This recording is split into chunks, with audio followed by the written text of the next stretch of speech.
I think of the 60s in America being very much involved with the civil rights movement, with the protest movements, particularly with James Brown's music. How much have things improved or changed for black musicians and black music? Well, I think before Say It Loud, I'm Black and I'm Proud, anyway, it was a, anytime you went to a concert or a venue, it was, you know, you still had that thing hanging over you, you know, it's a difference in the races, conditions are different, the artists may even be different. I'm proud of, we can be a little bit more proud of James Brown than you because James Brown is black, or we can be a little bit more proud of Elvis Presley, you know, than you because Elvis Presley is white. You know, it's that, during the 60s, that kind of held over a venue. But then somehow as the years, you know, came on and we found that it was again a pride to say It Loud, I'm Black and I'm Proud. And then a lot of people started hearing of different races and different colors started hearing it's proud to be, say it loud, I'm white and I'm proud, say it loud, I'm red or brown or whatever it is, and proud. Just be proud of the fact that, you know, you're part of this world and you're part of, you know, the human race. And then once it seemed that it became apparent that, you know, we're all the same, you know, all equal, the conditions changed a little. And in music, you know, artistry, talent, you know, has no color. You know, you like an artist or you don't. You know, I like something about this performer or I don't. Music has no color. You know, talent has no color.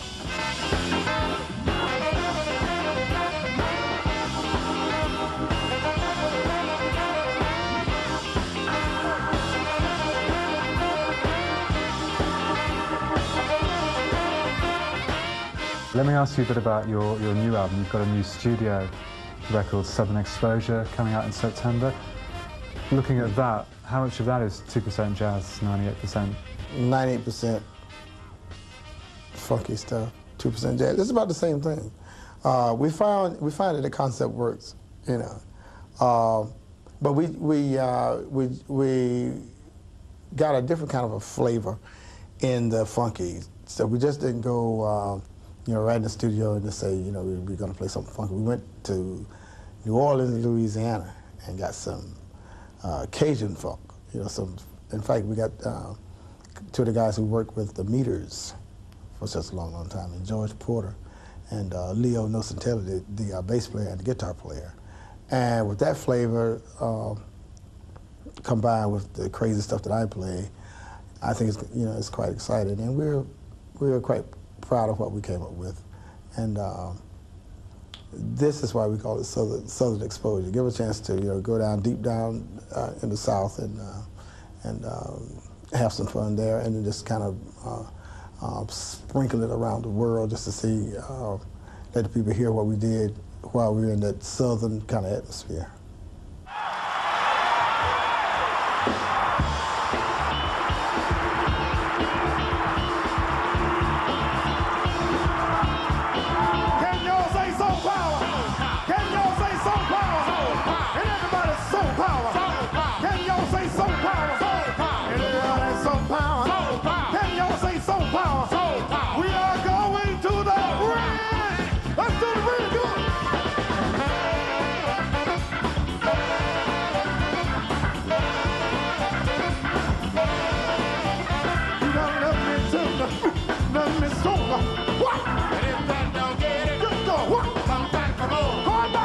Can y'all say soul power? Soul power. Everybody, soul power. Soul power. Can y'all say soul power? Soul power. Soul power. Everybody put your hands in the air. Come on. Come on. Now wave them. Wave them like you just don't care. Get them up, get them up, get them up, get them up. Get them up, get them up, get them up, get them up. You're now a tenor sax player. In the past you played the alto sax and originally the baritone sax. How different is it to actually play these instruments? Well, as you said, I started with, I was hired as a baritone sax player with James Brown. I did Papa's Got a Brand New Bag solo. I did I Feel Good with baritone. but this is the heavy, you know, big guy, and to be able to, you know, carry that thing around everywhere and all that is, you know, it gets tiring from year after year. So, but at that time, my major instrument was the tenor saxophone. And then when it came possible for me to play the tenor sax and be the premier soloist with James Brown, it was a lot of fun too. That lasted for quite a few years. But it's a little bit reversed from what you said. I'm now an alto sax player. I started playing alto as a major instrument in '73. We recorded "It's Gonna Have a Funky Good Time," where I did a flute solo and as well as alto sax solo.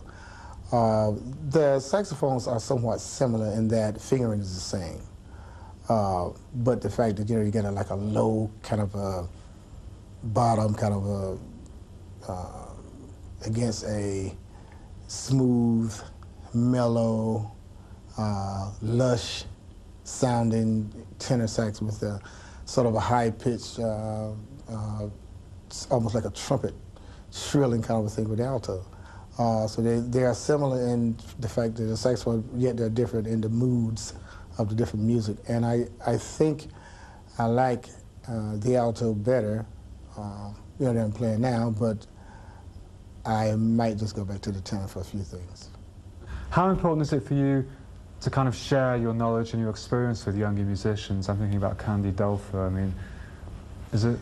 Well, I think if the younger musicians really listen to me, or you know, try to do a carbon copy of what I did, then they would find that I didn't try to be anyone else. It's probably one of the reasons why I don't get a lot of questions as to, you know, how you do this, how you know. I think what is happening now, I think people are really trying to find their place, their own place, you know, so to speak. And this is what I did. I knew of the Charlie Parkers, the John Coltrane's, and everybody from Ray Charles' band, and King Curtis, and I mean, Stanley Turrentine, you name them. But I felt, what, 12, 13, 14, 15 years old, that, you know, maybe I could have a name. You know, maybe, you know, like you said, someone maybe could go and say, you know, I like his way, his style. So I had to develop my own style, because it would have been easy. You know, I even thought of that concept. Boy, Maceo Parker, Charlie Parker, yeah, maybe I should just learn everything Charlie Parker did. You know, no, I'll just, you know, try to be Maceo, and hopefully, you know, I understand there are a lot of, you know, people who come up who really do not play saxophone who want to sing like James Brown, and you're going to have somebody who want to play like Maceo. That's okay. But I think it's best to, you know, it's better to you know, do your own thing.